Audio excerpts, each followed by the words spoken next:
انا عايزه اسالك سؤال. اتفضل. كلام حمو بيكا كان لائق ولا مش لائق؟ هي ما بصي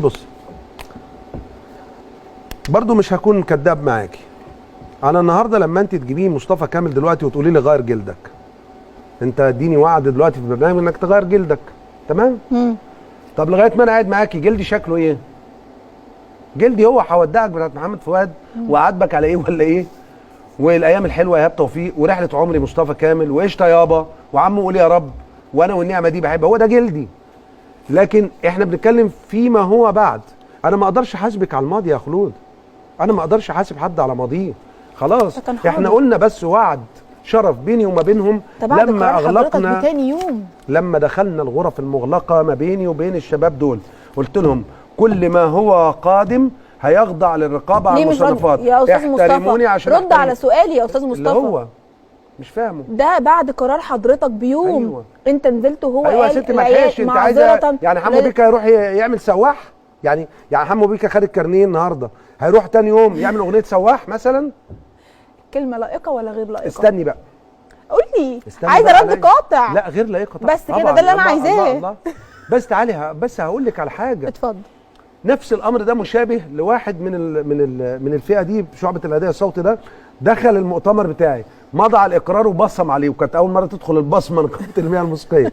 انا مبصمهم على الحكايه والله العظيم، والله بتبصم كمان ورب الكعبه. ما بيعرفوش يمضوا، وكانت ليا جلسه وديه بقى ما بيعرفوش يمضوا. لا انا عامل البصمه دي اثبات توقيع، دي حتى في المحاكم، مش ان انا وانت لما بندخل في انتخابات اي حاجه بنبصم بصمه بصمه الصباع. دي تاكيدا عشان ما حدش يجي يقول لي دي مش امضيتي.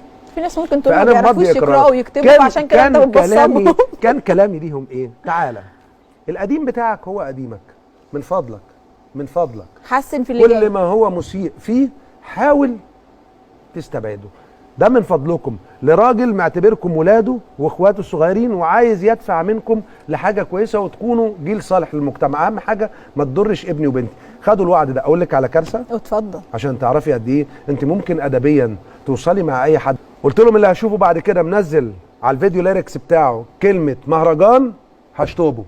ايه المشكله بقى ايه المشكله في كلمه مهرجان؟ انا عايز اغير اللفظ ده. ليه؟ انا نفسي لو سمعت حاجه لحمو بيكا ولا حسن شاكوش ولا الويجز هقول هو ايه الفرق بين المتعلم والغير متعلم؟ هو مسمى يا ستي، هو لفظ غير صحيح. مهرجان ده يعني فيستيفال، يعني احتفاليه، يعني امر واقع. لا هو المسمى هتقدر تشيل مهرجان خالص من النقابه؟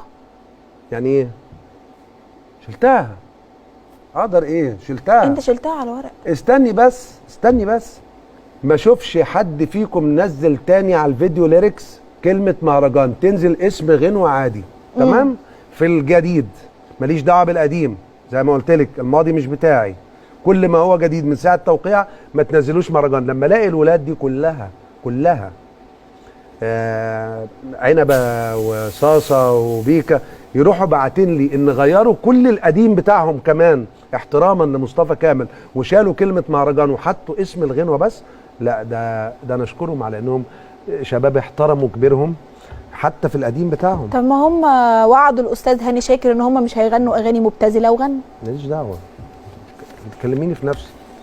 انا اصل ما خدتش وعد بس. يعني اقصد ان الوعود بتاعتهم مش بتتغير. ربنا كريم بقى، يبقى هم اللي وعدوا مش حضرتك. يبقى في بقى اللي خلفوا الوعد معايش يتصرف.